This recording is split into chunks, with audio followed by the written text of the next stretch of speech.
The content that you saw to start this segment of the Gig Geezer was my completing a brokered opportunity that originated from Concord, North Carolina, which is outside of Charlotte, and the drop-off location was in Clinton, South Carolina, home of Presbyterian College, whose nickname is the Blue Hose. Clinton is basically in the middle of nowhere. Whenever I pass through Clinton is known for one place, and I strongly recommend you going there, and that is Blue Ocean Seafood Place. Y'all, people be standing out in the parking lot to get in on the weekends. In fact, they're open most days, but if you want some good food, go to Blue Ocean.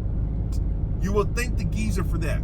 In my driving around in South Carolina, Clinton is like mentally the halfway point whenever I have to drive from Columbia to Greenville, Spartanburg.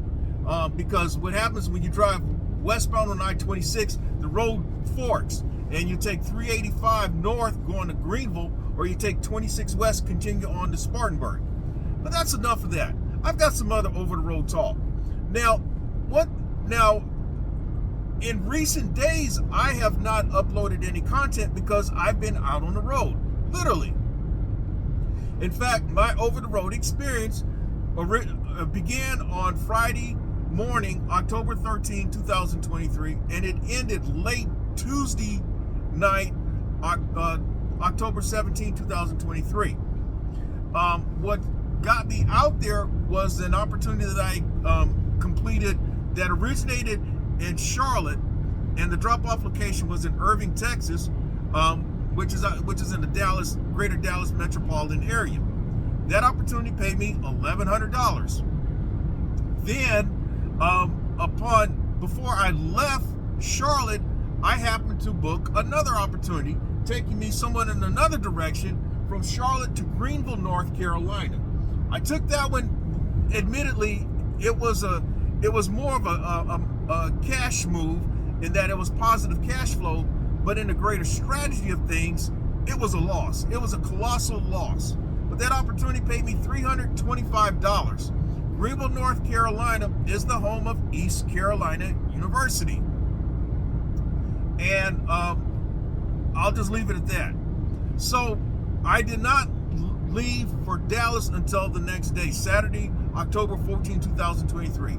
The reason being was that my queen accompanied me, and she didn't get off of work until late Friday evening. And so we decided to head to Dallas because my drop-off was for Monday morning, October 16. Figured that we would leave Saturday, wouldn't have to deal with any traffic, and make it a few days in which we spent time together. So you could say it was kind of a paid vacation. Now, the last time I mentioned something like that, folk were telling me how, oh man, you should have tried to look for a load coming back, and how much money did you spend? Oh, you only cleared that much money, and blah, blah, blah, blah, blah. Well, quite honestly, an opportunity like this, I can look at it from a pure business standpoint, or I can look at it from a personal standpoint. And so the fact that my queen has accompanied me on a number of opportunities, there's usually a reason why she's with me. And it's not so much as I need another driver. The reason is that I want her to accompany me, and it's an opportunity for us to spend time together. So I may give up some money, but at the same time, I am also making some money. Now, when we left Columbia on Saturday, I also managed to combine a couple of last mile opportunities. They were going to the same address. There were two orders, but going to the same address, so they paid a combined $69.16. So as I left Columbia, I had at some point in my van over almost $1,500 that had been earned.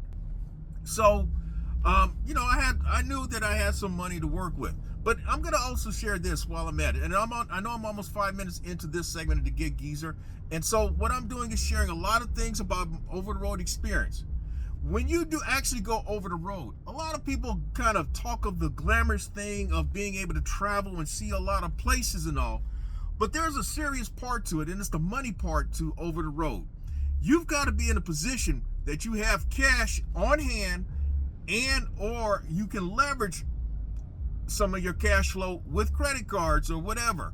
Somehow you got to have a combination of cash and or credit cards to make going over the road somewhat feasible and it makes sense.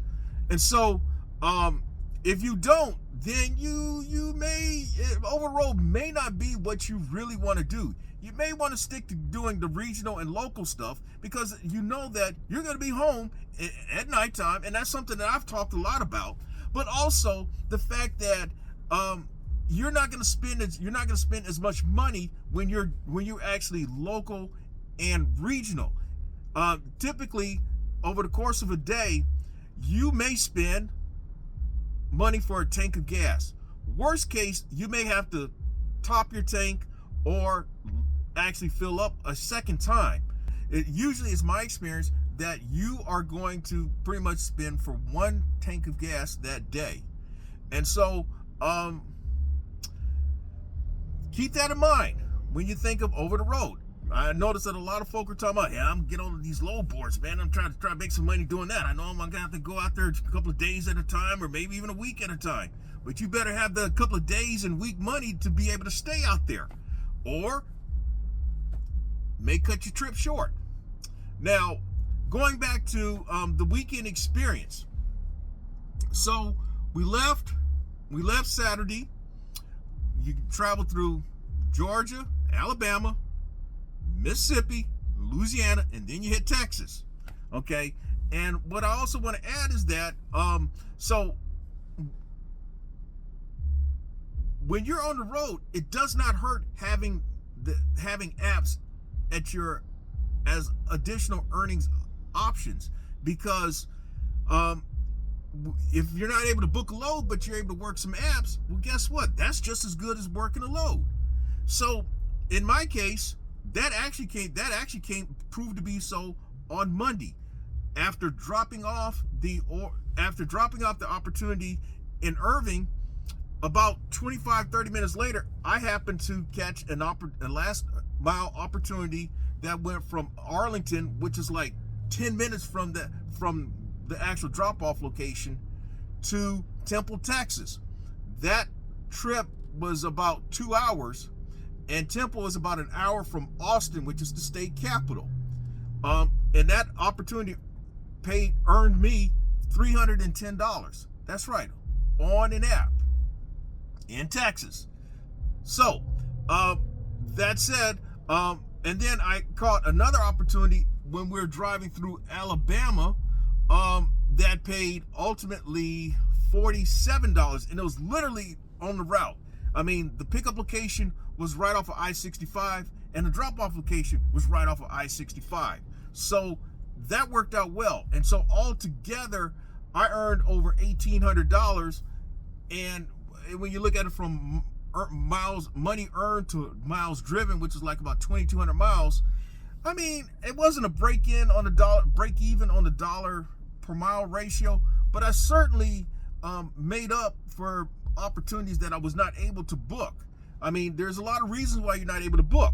In my case, a lot of times it's because, well, what I bid for, I'm not going the thirsty route, and so therefore, people are gonna beat me with certain opportunities because I simply don't go for cheap freight. I mean, every one of my opportunities, if you look at it from based on rate confirmation sheet, from pickup location to drop-off location, every last one of them have earned over $1 a mile. Every last one of them, if not more. So that's something that you have to keep in mind when you're out there on the road. So now I'm in some bad traffic here in the Charlotte area, so that gives me a chance to kind of talk about what I want to talk about. Now, another thing, I mentioned about working the apps because it's just as good as working booking load opportunities. I have, in my experience, my ownership experience with a van now, I have either driven through or completed opportunities or picked up opportunities in 9 different states. Those states are South Carolina, North Carolina, Virginia, Georgia, Florida, Alabama, Mississippi, Louisiana, and Texas. And of those states, 7 states I've actually had earning opportunities on apps. And those states are South Carolina, North Carolina, Virginia, Georgia, Florida, Texas, and Alabama. So that's not a bad thing to think about, don't you? That's not a bad thing to consider when you're out there on the road. I mean, there are other drivers who have mentioned it, but this is something that has really been a part of my strategy all along. I have shared the components of the brokered opportunities. I've shared component of last mile opportunities, and I've shared component of the cash game. I'm still working on the cash game. It's building, but it's still nothing to talk about yet. So while I'm at it, since I've kind of shared with you how I earned over $1,800 over a weekend, over you may say a little paid mini vacation. So far this week, I'm at $1,967. Yes, most of it was earned on Monday. But what's interesting is that where there was feast on Monday, there was damn near famine yesterday, Wednesday, October 18, 2023. How was it damn near famine? Well, if you look here on the inset, my day was altered by having to replace a rear tail light, a rear brake light. And the reason why it kind of threw my day off, because I had planned to kind of get out there and make something happen, but I had to take time out to replace the tail light. And when I try to work other places, I try to get there at a certain time of day so that I don't miss out on what I think I may miss out on. And so I ended up having having a type of day that I would have had this time a year ago, in that I earned $210 and change, and it felt like as if I was working my F-150, because most of the money was earned through gig food delivery apps. And again, I have shared how on gig food delivery apps, I have tried to be less dependent on them for a lot of reasons, and but at the same time, they are still options. And so for me, money was earned on DoorDash, Grubhub, Uber Eats, Instacart, and Point Pickup. It is what it is. I've